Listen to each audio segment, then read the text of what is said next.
Doctor Saravanan, திமுக கூட்டணியை முறிக்கிறதுக்கு பெரிய சதி நடக்குது அப்படின்னு இன்னைக்கு தான் ஓப்பனா பேசியிருக்கிறாரு முதலமைச்சரும் திமுக தலைவருமான மு.க. ஸ்டாலின். என்ன சதின்னு அவர் மீன் பண்றாருன்னு நினைக்கிறீங்க? அது திமுகவோட பயத்தை காமிக்குது. நம்ம இன்னும் பின்னோக்கி பார்த்தோம்னா பிரச்சனை நீண்ட நெடுங்காலமா இருக்கு, அரசியல் புரசலாக இருக்கு. திமுக ஆட்சிக்கு வந்த உடனேயே ஒவ்வொரு நிகழ்ச்சிக்குமே அவங்க பிஜேபியில இருந்தா கூப்பிட்டு வர்றாங்க. கலைஞர் நாணயம் வெளியிடுறதுக்கு அங்க இருந்தா கூப்பிட்டு வர்றாங்க, ராஜ்நாத் சிங்கை கூப்பிட்டு வர்றாங்க. துணை முதலமைச்சரான உதயநிதி போய் பார்த்து பாரத பிரதமர்கிட்ட தான் அவர் ஆசீர்வாதம் வாங்கிட்டு இருக்காரு.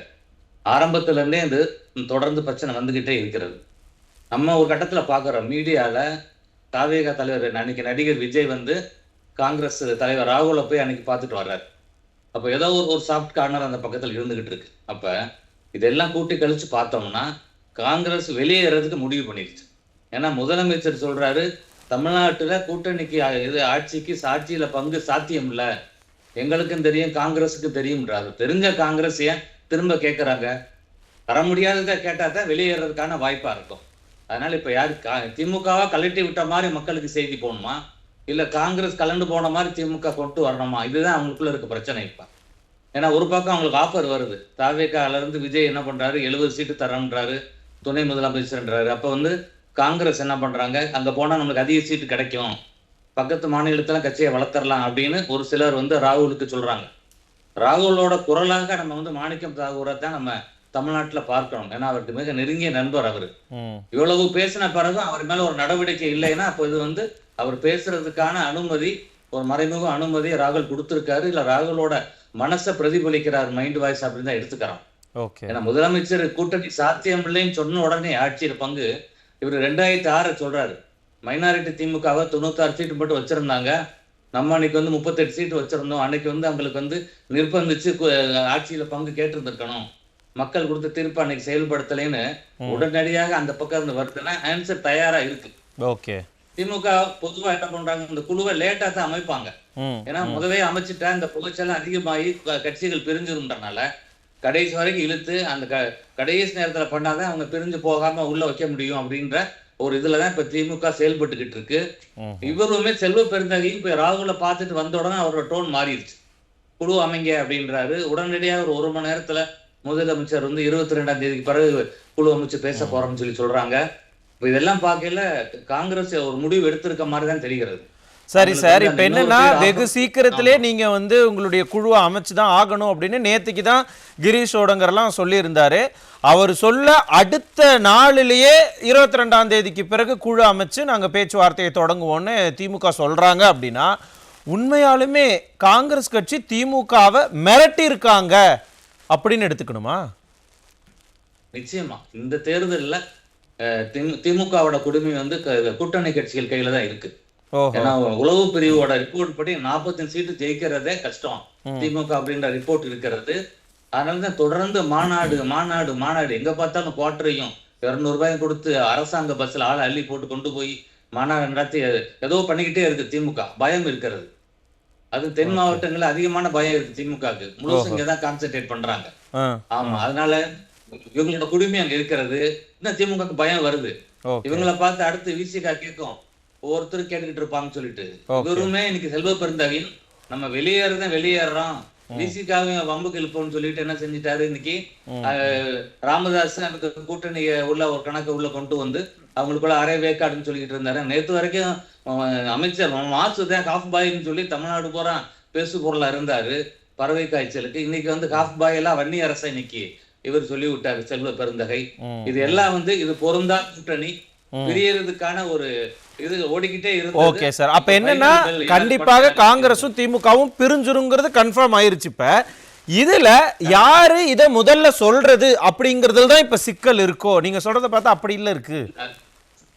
அதுலதான் இப்ப சிக்கல், யாரு சொல்றது. ஏன்னா திமுக நிச்சயமாக ஆட்சியல் பங்குக்கு ஒத்துக்கிறவே மாட்டாங்க. ஓகே, தெரிஞ்சும் இவங்க இன்னும் பிரஷர் கொடுக்குறாங்கன்னா வெளியே கிளம்புறதுக்காக தான். இன்னொரு சைடு ஆஃபர் இவங்களுக்கு நல்லா இருக்க மாதிரி தெரிகிறது. நம்மளும் பாக்குறோம், விஜய் எந்த இடத்துலயுமே காங்கிரஸ அவரு விமர்சனமே பண்ணல. இருக்க எல்லா தலைவரையும் அவர் இதுக்கு துணைக்கு அழைச்சுக்கிறாரு. 5 பேரை கொள்கை தலைவர் அறிவிக்கிறாரு. அப்புறம் புரட்சி தலைவரை கூப்பிட்டுக்கிறாரு, பெரிய அண்ணாவை கூப்பிட்டுக்கிறாரு. ஆமா, திமுக தீய சக்தின்றாரு, ஆனா கலைஞர் ரோல் மாடல்ன்றாரு. இந்த பக்கம் அதிமுக ஊழல் சக்தின்றாரு, ஆனா புரட்சி தலைவி அம்மா வந்து ரோல் மாடல்ன்றாரு. அப்ப வந்து இவரு ஏதாச்சும் ஒரு வகையில மக்களை குழப்பி பண்றதுக்காக விஜய் அந்த ஒரு இது பண்றாரு. காங்கிரஸ் அவர் திட்டவே இல்லை. அப்ப வந்து கிளியர் சிக்னல் வந்து காங்கிரஸும் தாவேகாவும் போக போகுது. சிறுபான்மை ஓட்டு திமுகவை விட பெரும்பாலும் அது காங்கிரஸை சார்ந்துதான் திமுக கிடைச்சுக்கிட்டு இருந்தது.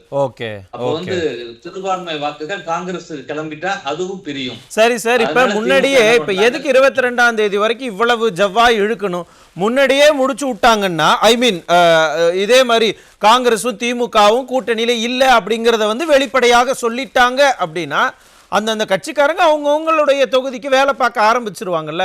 வேணும்னே காங்கிரஸ் வேலை பார்க்க கூடாதுங்கிறதுக்காக இப்படி இழுத்தடிக்குதா திமுக? நிச்சயமாக இவ காங்கிரஸ் மட்டும் இல்ல, மத்த கூட்டணி கட்சியும் அதிக சீட்டோ ஆட்சியில் பங்கோ கேட்டு வெளியேறக்கூடாது. ஏன்னா மார்ச் முதல் வாரத்துல எலெக்ஷன் கோட் ஆஃப் கான்டக்ட் வந்துரும், அறிவிச்சிருவாங்க தேர்தல் அப்படின்ற சூழல்ல நம்ம கடைசி வரை கொண்டு போயிட்டோம்னா ஒரு இதான் சிச்சுவேஷன் கொண்டு வந்துடலாம். நினைச்சாலும் வெளியே போக முடியாத மாதிரி ஒரு சிச்சுவேஷன் கொண்டு வந்துடலாம் அப்படின்றனால இழுத்து அடிக்க பாக்குறாங்க. அங்கிட்ட ஒரு வாரத்துல தேர்தல் அறிவிச்சிருவாங்க, அதனால இவங்களால வேற முடிவு எடுக்க முடியாதுன்னு நினைக்கிறாங்க. ஆனா காங்கிரஸ் முடிவு எடுத்துட்ட மாதிரி தான் தெரிகிறது இப்ப போற நிலையை பார்க்கும். டிசைட் பண்ணிட்டாங்க. அது என்ன டெசிஷன்ங்கிறத அஃபீஷியலா இன்னும் அனௌன்ஸ் பண்ணலன்னு சொல்றீங்க. புரியுது. நான் திரும்ப உங்ககிட்ட வரேன். டாக்டர் சரவணன், இப்ப என்னன்னா, ஒருவேளை திமுகவும் காங்கிரஸும் இந்த கூட்டணியில நீடிக்குது அப்படின்னா என்ன நடக்கும்? இல்ல இந்த கூட்டணி முறிஞ்சு காங்கிரஸ் தனியாகவோ இல்ல வேறு ஏதாவது கட்சியோடவோ நிக்கிறாங்க அப்படின்னா தமிழகத்துல அரசியல் காலம் எப்படி இருக்கும்? இப்ப வந்து இந்த கூட்டணி இப்படியே தொடர்ந்தாலும் தொடராம பிரிஞ்சாலும் இந்த திமுக வந்து தோற்க போகிறது. பொய்யான வாக்குறுதி கொடுத்து ஆட்சிக்கு வந்து இப்ப கடுமையான ஒரு ஆன்டி இன்கும்பன்சி இருக்கு இப்ப திமுக மேல. அதனால முழுகிற கப்பல் அது.